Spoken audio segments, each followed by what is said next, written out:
Anderson. Casey Martin, I'm sure you're familiar with the name, became the first PGA Tour member to use a golf cart. Now, normally everybody else has had to walk the course. Casey has a debilitating disease, which makes it very difficult for him to walk, so it's been a bit of a controversy for years. The advantage does not necessarily make him a better player, but it does give him a leg up, so to speak, on other players. Oh, Faye. Faye. You're going to make me switch sides on this. Jeez. What was disturbing about her comments is the premise of affirmative action, that if it weren't for affirmative action, minorities, the disabled, pick a minority, would not otherwise be hired. And she should have been fired. In local news? Are you kidding?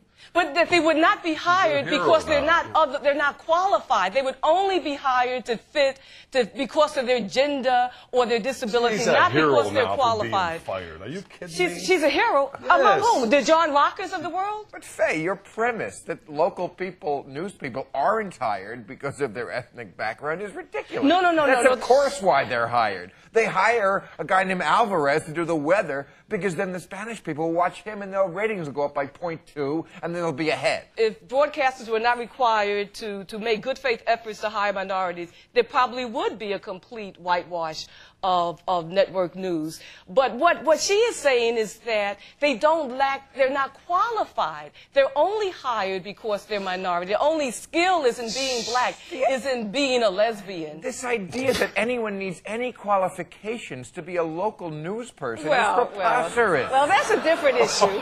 It is.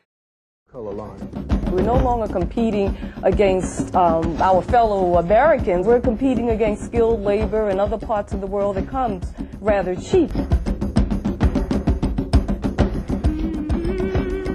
Black America facing the millennium.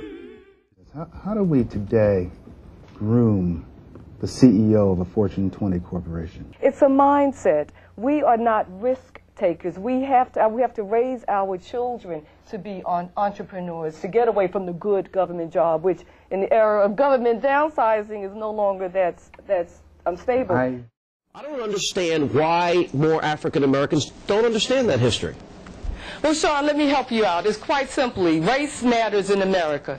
The Republican Party with black folks, plain and simple, is race. When you talk about the Confederate flag, it's not about whether a Democratic governor put it up. That doesn't matter to you? Well, the fact is, Democrats don't have a race problem. As much as Republicans want to flip it and turn it on Democrats, it's the Republicans with the race problem. Wait a minute. It's Republicans who have that's to rhetoric. address Wait a minute. I gave you specifics. What is the fact? Wait a minute. The Democratic Party that you say doesn't have a race problem had a former Klans member as the head of the Senate for 12 years. Is that a race problem? The Democratic Party, I will, if it gives me a chance. The Democratic Party indeed had a race problem.